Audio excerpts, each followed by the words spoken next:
Bismillahirrahmanirrahim. Assalamualaikum warahmatullahi wabarakatuh. Terima kasih untuk kalian semuanya. Semoga selalu diberikan kesehatan lahir dan batin sehingga dapat mengikuti mata kuliah manajemen aset bersama saya Bu Yunani, di mana dalam materi yang akan saya sampaikan ini adalah mengenai inventarisasi aset. Dan ini dikategorikan barang milik negara. Dan biasanya materi ini juga menjadi salah satu hal yang tidak kalah penting ya, khususnya bagi pengawas sarana prasarana atau yang menangani dan mengurus barang. Tujuannya apa? Agar kalian semua dapat mengenal ya penyimpanan, penggolongan dan kodifikasi aset atau BMN dan mampu memahami serta menerapkan inventarisasi dalam pengelolaan barang milik negara secara benar sesuai peraturan yang berlaku. Penata usahaan ini terdiri dari 3 sub pokok bahasan. Yang pertama, memahami penata usahaan barang milik negara, kemudian melaksanakan pembukuan, melaksanakan inventarisasi, dan membuat laporan inventarisasi. Dan ini masuknya inventarisasi barang milik negara. Apa itu barang milik negara? Barang milik negara adalah merupakan bagian dari seluruh kekayaan negara. Semua barang yang dibeli diperoleh atas beban anggaran pendapatan belanja negara atau berasal dari perolehan lainnya. Nah, kita kembali lagi ke penata usahaan. Yang pertama ini adalah pembukuan. Pembukuan adalah kegiatan pendaftaran dan pencatatan BMN ke dalam daftar barang yang ada pada pengguna barang dan pengelola barang. Kemudian definisi inventarisasi, yaitu secara umum memiliki arti pendaftaran, pembukuan, pencatatan, dan pendataan barang milik negara atau barang milik daerah, atau kegiatan untuk melakukan pendataan dan pencatatan serta pelaporan hasil BMN. Pelaporan ini adalah kegiatan penyampaian data dan informasi yang dilakukan oleh unit pelaksana penata usahaan BMN pada pengguna barang dan pengelola barang. Nah, ini adalah tujuan utama inventarisasi ya dalam buku Manajemen Aset Pariwisata Sugiyama 2013 bahwa tujuan utama inventarisasi aset ada 3. Yang pertama, menciptakan tertib administrasi, kemudian pengamanan aset, dan pengendalian dan pengawasan aset. Selanjutnya, tujuan secara umum yang pertama adalah meyakini keberadaan fisik barang yang ada pada dokumen inventaris dan ketepatan jumlah. Kemudian mengetahui kondisi terkini barang lebih, rusak ringan, dan rusak berat. Kemudian melaksanakan tertib administrasi dan mendata permasalahan yang ada atas barang inventaris. Sasaran ya. Sasaran ini adalah semua barang milik negara, baik yang diperoleh dengan APBN atau dari perolehan lainnya. Artinya, barang yang dibeli dari APBN ya, sebagian dana APBN di luar APBN seperti barang hibah, hasil temuan, dan perolehan lain. Kemudian barang belum jelas kepemilikannya dan dikelola oleh instansi yang bersangkutan. Nah, dalam inventarisasi aset ini kita mengenal penggolongan dan kodifikasi BMN yang diatur ke dalam PMK nomor 29 PMK.06 tahun 2010. BMN di sini dirinci terdiri dari 10 angka yang terbagi dalam 5 kelompok kode. Yang pertama adalah golongan, kemudian kedua bidang, ketiga kelompok, terus keempat subkelompok, dan 5 adalah sub-sub kelompok. Setiap bidang dirinci ke dalam kelompok dengan kode tertentu, kemudian setiap kelompok dirinci ke dalam subkelompok dengan kode tertentu, setiap subkelompok dirinci ke dalam sub-sub kelompok dengan kode tertentu. Selanjutnya adalah golongan barang. Golongan barang di sini menurut BMN, ya. Ada 8 golongan. Golongan pertama adalah persediaan, golongan kedua tanah, golongan ketiga peralatan dan mesin, golongan keempat gedung dan bangunan, golongan kelima jalan, irigasi dan jaringan, kemudian golongan 6 aset tetap lainnya, golongan 7 konstruksi dalam pengerjaan, dan golongan 8 aset tak berwujud. Mencatat barang milik negara, ya. Dari golongan tersebut pilih bidang, kemudian dari bidang tersebut pilih kelompok, dari kelompok pilih subkelompok, dari subkelompok pilih sub-sub kelompok. Jadi kode barang dan aset, ya, saya ulangi lagi, dari 10 angka yang terbagi dalam 5 kelompok kode adalah 1 angka digit pertama ini menunjukkan barang yang di bawah ini, kemudian 2 angka digit kedua menunjukkan kelompok bidang barang, digit ketiga, ya, 2 angka ini, ya, di digit ketiga menunjukkan kelompok barang, kemudian 2 angka digit keempat menunjukkan subkelompok, 3 angka digit kelima menunjukkan sub-sub kelompok. Jadi seperti inilah klasifikasi atau klarifikasi nomor digit inventaris. Selanjutnya adalah penggolongan inventarisasi aset, yaitu 01 golongan persediaan, bidang barangnya barang habis pakai, barang tak habis pakai, barang bekas pakai, sampai dengan 99 untuk penambahan bidang baru.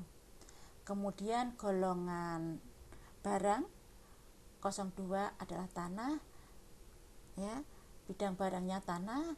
Kemudian golongan 3 peralatan dan mesin, bidang barangnya alat besar, alat angkutan, alat bengkel dan alat ukur, alat pertanian, alat kantor dan rumah tangga, kemudian alat studio, komunikasi dan pemancar, alat kedokteran dan kesehatan, alat laboratorium, alat persenjataan, komputer, alat eksplorasi, alat pemboran, alat produksi, pengolahan dan pemurnian, alat bantu eksplorasi, alat keselamatan kerja, alat peraga, bidang peralatan proses atau produksi, rambu-rambu, kemudian sampai dengan 99 disediakan untuk penambahan bidang baru.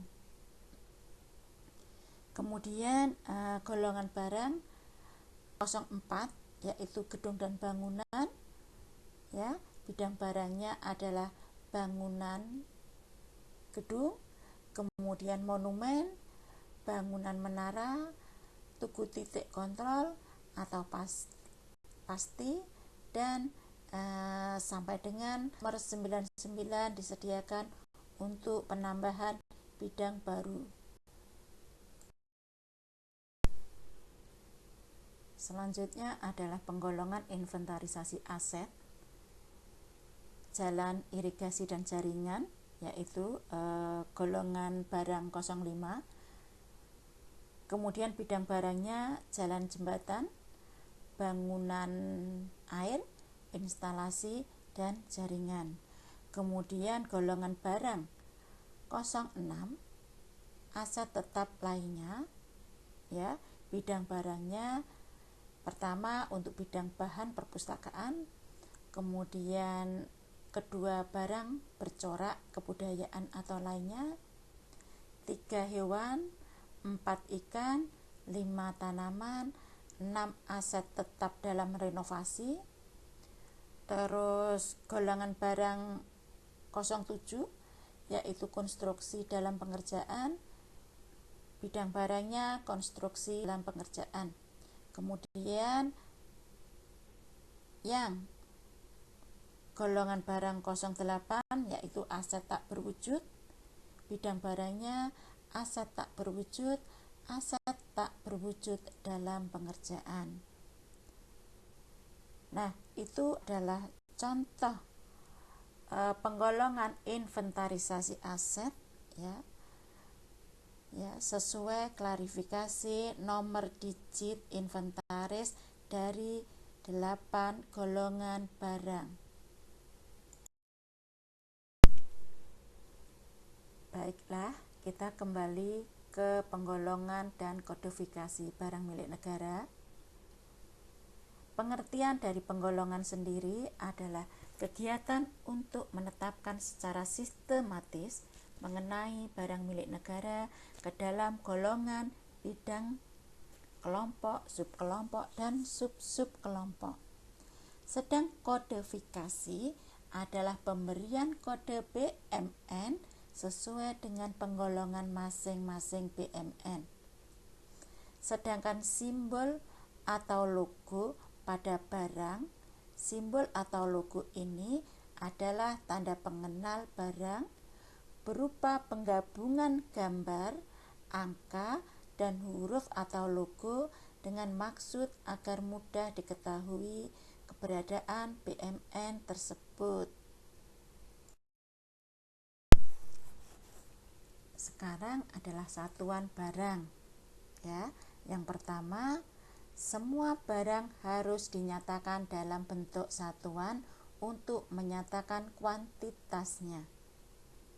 Kemudian, satuan yang dipergunakan adalah satuan-satuan nasional dan internasional yang lazim digunakan di Indonesia, seperti satuan berat, kilogram dan ton, kemudian satuan isi, liter, galon, dan meter kubik, satuan panjang, meter, dan kilometer, kemudian satuan luas, hektar, dan meter persegi, satuan jumlah, buah, batang, botol, dus, zak, ekor, setel, rim, unit, pucuk, set, lembar, box, pasang, roll, box, lusin atau gross, dan eksemplar.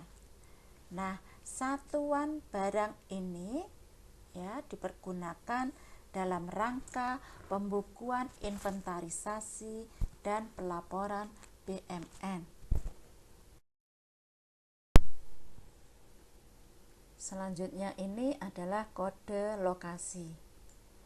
Kode lokasi ini terdiri dari 18 angka atau digit dengan susunan, ya. Yang pertama, ya, 3 angka digit pertama ini adalah kode pengguna barang. Kemudian 2 angka digit kedua, ya, ini menunjukkan kode eselon 1. Kemudian digit ketiga, ya, 4 angka menunjukkan kode wilayah, ya. Kemudian 6 angka digit keempat, ya, menunjukkan kode kuasa pengguna barang. Kemudian 3 angka digit kelima menunjukkan kode pembantu kuasa pengguna barang. Dan JK. JK itu adalah jenis kewenangan. Dan bisa saya jelaskan di sini, kode pengguna barang mengacu kepada kode bagian anggaran kementerian negara atau lembaga yang bersangkutan. Sedangkan kode eselon 1 mengacu kepada kode unit eselon 1 bagian anggaran pada kementerian negara atau lembaga yang bersangkutan. Kemudian kode wilayah ini mengacu kepada provinsi, ya, unit kerja pada kantor pusat kementerian atau lembaga, dan unit eselon 1. Kode wilayah diisi dengan 00. Ya.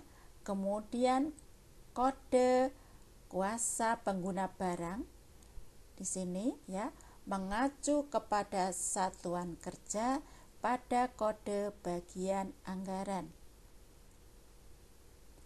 Kemudian jenis kewenangan atau JK ini memuat uraian yang terdiri dari jenis kewenangan, kantor pusat disingkat KP, kemudian kantor daerah atau KD, dekonsentrasi DK, dan tugas perbantuan TP, ya, seperti itu. Ini adalah kodifikasi barang milik negara, ya. Sebagai contoh, saya mengambil contoh di Kementerian ESDM, ya, karena saya bekerjanya di Kementerian ESDM dan sebagai dosen di PEM Alkamigas. Bayangkan saja kalian itu bekerjanya di PEM Alkamigas, ya. Jadi kembali lagi, untuk kementerian atau lembaga itu 020, ya, untuk Kementerian ESDM. Kemudian unit organisasi eselon 1 itu adalah 12, Badan Pengembangan Sumber Daya Manusia, Energi, dan Sumber Daya Mineral. Kemudian satuan kerjanya kode 477120, ya. Ini adalah di PEM Alkamigas, ya, dan merupakan kantor pusat.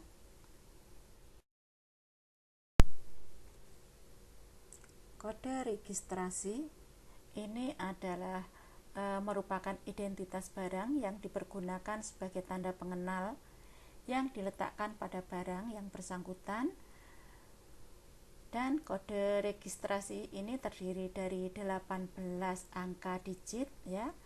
Kemudian kode lokasi itu ditambah 4 angka atau digit tahun perolehan, dan 10 angka digit kode barang ditambah 6 angka digit nomor urut pendaftaran barang dengan susunan seperti tersebut ini, ya. Untuk kode lokasi yang di atas yaitu 3 angka ini kode pengguna barang, ya. Kemudian 2 angka ini kode eselon 1. Kemudian 4 angka ini kode koordinator wilayah atau kantor. Kemudian 6, ya, 6 angka ini adalah kode kuasa pengguna barang. Kemudian 3 angka ini adalah kode pembantu satuan kerja.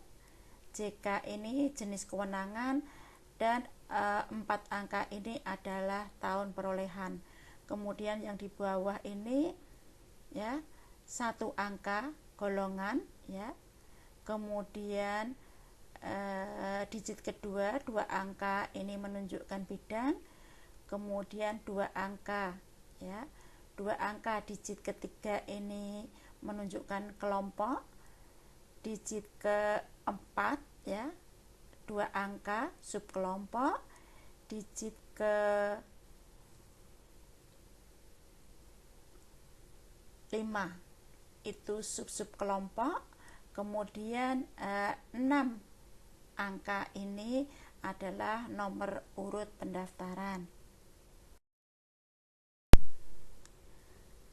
Dan ini dapat dijelaskan yaitu mengenai cara penulisan kode registrasi adalah untuk kode lokasi dan tahun perolehan pada bagian atas. Sedangkan untuk kode barang dan nomor urut pendaftaran barang pada bagian bawah ya. Ini adalah contoh ya yang ada di Kementerian ESDM. Ya, nomor urut pendaftaran adalah nomor urut yang diberikan pada setiap jenis barang atau sub-sub kelompok barang yang dimulai dari 000001 ya. Ya, 6 angka tadi ya, dan seterusnya. Nah, ini adalah contoh penulisan nomor kode registrasi. Ya, misalkan pada tahun 2009 Pem Akamigas, BPSDM, ESDM, KESDM melakukan pembelian sebuah komputer atau notebook. Ya, pada saat perolehan barang tersebut, nomor pencatatan terakhir untuk notebook yang dikuasai oleh unit kerja tersebut adalah 000033. Selanjutnya, kuasa pengguna barang dapat memberikan label pada notebook tersebut sebagai berikut.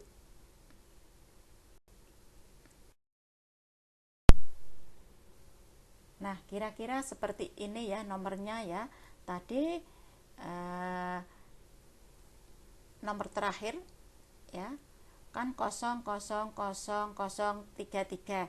Nah, ini ya nomor selanjutnya adalah 000034 ya, 6 angka ya untuk nomor urut pendaftaran ini. Kemudian nomor kode registrasi barang ditulis pada BMN dengan menggunakan stiker, cat, dan lain-lain sesuai dengan teknologi yang ada ya. Barang yang diberi nomor registrasi adalah semua barang milik negara yang dimiliki. Inilah ilustrasi inventarisasi aset yang berada di Akamigas ya. Saya berikan contoh, di sini ada kode ya, kode 3 05 02 01 002 titik 2080 tahun 2017. Nah, artinya ya, 3 itu peralatan dan mesin, 05 itu alat kantor dan rumah tangga, 02 alat rumah tangga, 01 meubiler ya, 002 meja kerja kayu, 2080 adalah nomor urut jumlah ya. Kemudian 2017 adalah tahun perolehan. Dan ini adalah ilustrasi inventarisasi aset, contoh ya. Contoh yang kedua, alat lab ya. Di sini ada lab ya dengan kode 308 0141 005 149 tahun 2014. Nah, 3 di sini ya menunjukkan peralatan dan mesin, kemudian 08 alat lab ya. Kemudian 01 unit alat laboratorium, 41 alat laboratorium pertanian, kemudian 005 alat pemadam kebakaran, kemudian 149 nomor urut jumlah, kemudian 2014 adalah tahun perolehan. Nah, contoh-contoh ini adalah merupakan tugas yang saya berikan ke mahasiswa di tahun 2020 ya, kemarin ya, 2020 2021.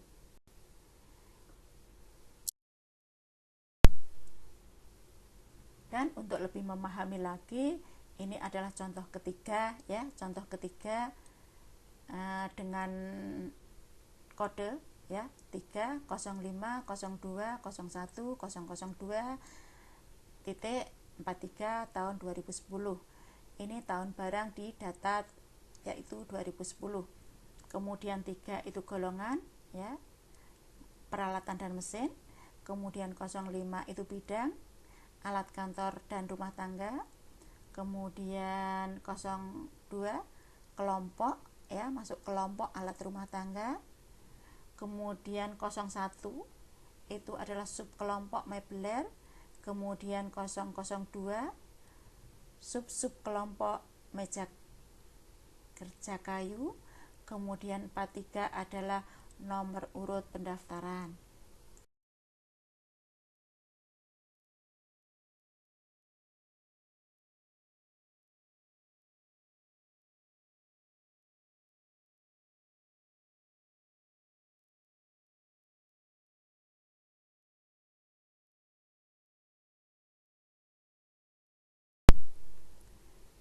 Demikian yang bisa saya sampaikan ya tentang materi inventarisasi aset atau inventarisasi BMN ya. Materi ini mungkin dalam praktek ya akan saya jelaskan secara detail mengenai teknis pelaporan dalam inventarisasi itu sendiri. Jadi nanti dalam penerapannya ya itu juga nanti akan saya sampaikan di topik ya, topik tersendiri. Dalam penerapannya nanti akan ada kartu inventaris barang atau disingkat KIB, kemudian kartu inventaris ruangan atau KIR, dan buku inventaris barang ya, kemudian daftar barang milik negara, pengguna barang dan kuasa pengguna barang ya. Memang itulah rangkaian yang terarah atau terencana agar inventarisasi itu tercapai ya sesuai peraturan yang berlaku, yaitu secara benar, efektif dan efisien ya. Semoga materi ini bermanfaat dan mencapai tujuan ya atau pembelajaran untuk materi manajemen aset. Terima kasih. Billahi taufik wal hidayah. Wassalamualaikum warahmatullahi wabarakatuh.